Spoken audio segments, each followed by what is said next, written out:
Kindly refresh my memory, no? Kasi ang pagkaalam ko, sa paggamit ng intelligence saka confidential fund, hindi lamang sa pinapayagan o hindi pinagbabawal ang paggamit ng alias, kundi necessity for practical reasons, di ba? Yes po, Your Honor. And idadivert lang yung totoong tao nasa likod ng mga alias kapag declassified na o tapos na yung tinatawag na confidential or intelligence operations. Tama, di ba? Yes po, Your Honor. So ang tanong ko, wala ba kayong efforts na alamin kung sino yung mga nasa likod ng mga aliases na sinabit sa inyo?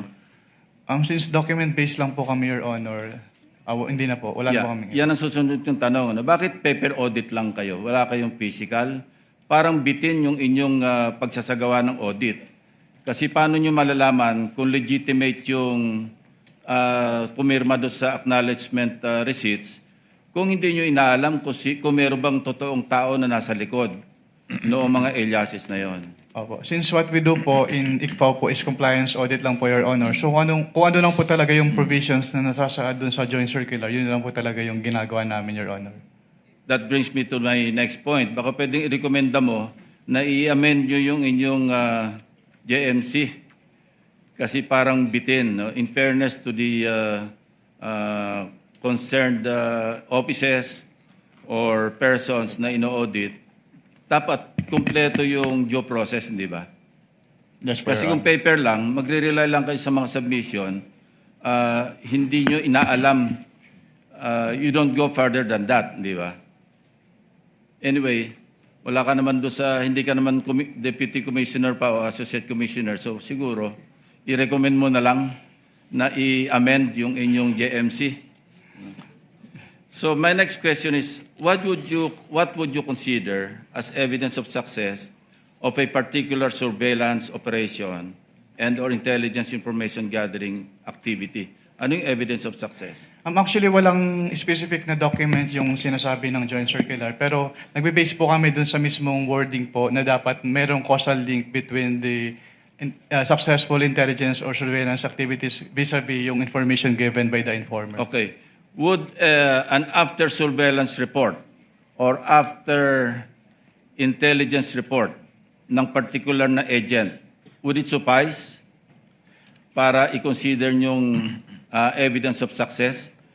I'm not referring to the entire operation. Kasi kapag nagsagawa ng surveillance, nagsasagawa ng after surveillance report, whether negative or positive, would you consider that as evidence of success? Katulad po ng sinabi ko, tinitingnan po namin yung causal link. Kung may causal link between the success and the information given by yun the ang informer. problema kasi bitin nga yung inyong audit. So I would reiterate, i-recommend mo na i-amend ninyo yung inyong circular. Thank you. Thank you, Senator Judge Lacson. Before proceeding to round two, Chair would like to make some interjections. Attorney Wamil, you read the notice of suspension earlier and you gave what amount again? Can you kindly give him a copy? Counsel for prosecutors?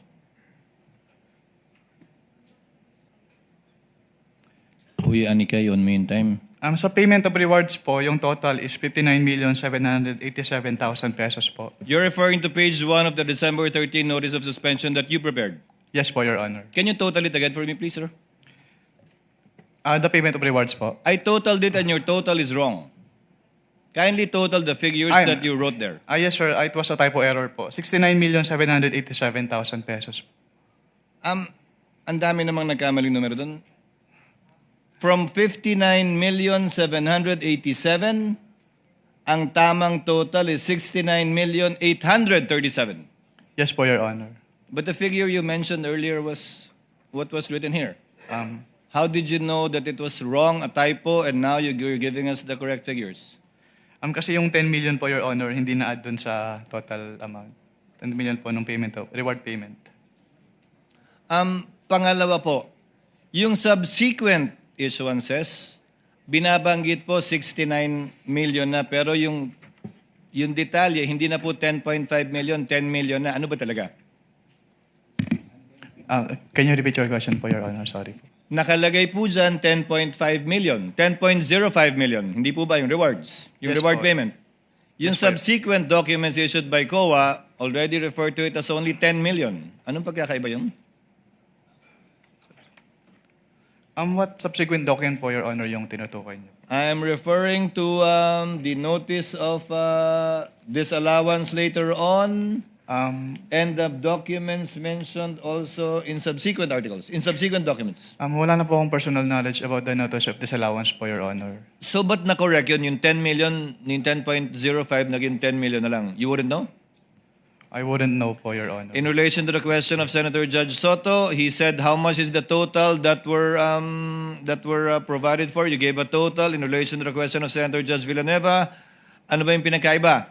Correct me if I'm wrong. You said you were aware of a notice of disallowance. Yes po. How much was the notice of disallowance? Ano yung dinisallow out of the 125? Sa pagkakalala ko, around 73 million pesos po, Your Honor. So out of 125 million, 73 million lang yung finally dinisallow ng COA dun sa notice of disallowance. Yung balance, inoke niya. Ang makakasagot po niya, Your Honor, yung next witness po. No, if you're familiar with the notices of disallowance, you testified, Attorney Wamil, that AOM, notice of suspension, notice of disallowance. So sa dulo, pag iba na yung amount na nakalagay doon, marami nagtanong kanina, yung dinisallow lang ultimately is only 73.287 million. Posibleng magbago talaga yun, di ba? Yes po, Your Honor. So yung AOM mo, yung kabuuan ng 125, yung AOM mo pangalawa, kabuuan ng 125, yung notice of disallowance mo, ay yung notice of suspension mo, kabuuan ng 125, pero posibleng iba na ang amount ng notice of disallowance rather. Yes po. Depending on the evaluation po kasi yun nung nag-audit po. Now, one final question for this round as well. Let's focus on the failure to liquidate and notice of demand. Yung AOM po ba may failure to liquidate na at notice of demand na? Wala pa. I'm citing paragraph 8.3 of the IJMC. Kapag AOM po kasi, Yes or no? wala pa po. Yun po, yung AOM po kasi yung parang kinukonsider namin as demand po, Your Honor. So, saan po nakalagay sa AOM na may demand kayo?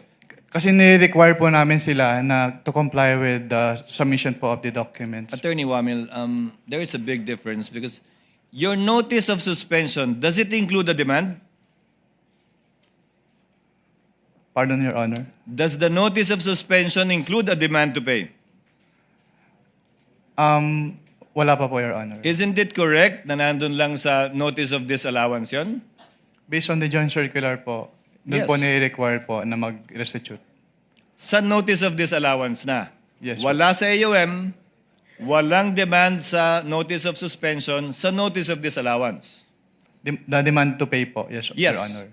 So, when will the presumption come in? Under paragraph 8.3.